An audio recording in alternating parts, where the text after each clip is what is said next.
ഇതൊക്കെ കണ്ട പിന്നെ എങ്ങനെയാ ഇവിടുന്ന് പോവാൻ തോന്നുക?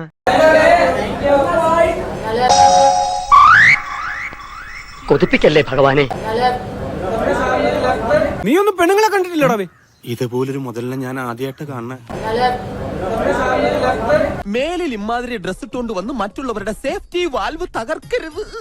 Please go. അയ്യോ ഒന്നും പറ്റിയതല്ല, ഇത് പുതിയ സ്റ്റൈലാ. പുതിയ ഫ്ലാഷ്.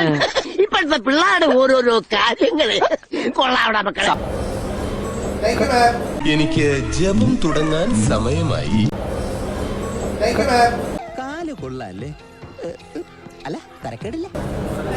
കണ്ണായാപ്പേ നീ ഇങ്ങനെ സങ്കല്പിച്ച് ഓരോന്നും വിളക്ക പിടിച്ച് സുഖിച്ചിരുന്നോടാ. കണ്ണായാപ്പേ നല്ല ബോഡി ഷേപ്പ്.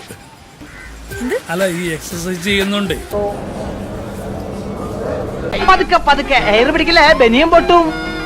പതുക്കെ പതുക്കെ. Thank you. കേരളത്തിലെ ഒട്ടുമിക്ക പുരുഷന്മാരും ഒരു പ്രഷർ കുക്കർ പോലെയാണ്.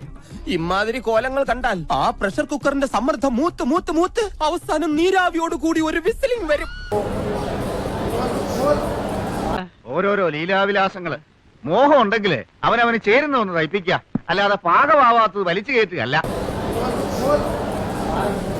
അവിടെ എവിടെ എത്താത്ത 1.5 മുഴം തുണിയും ചുറ്റിക്കൊണ്ട് നാട് നീളം ഇറങ്ങിക്കോളും.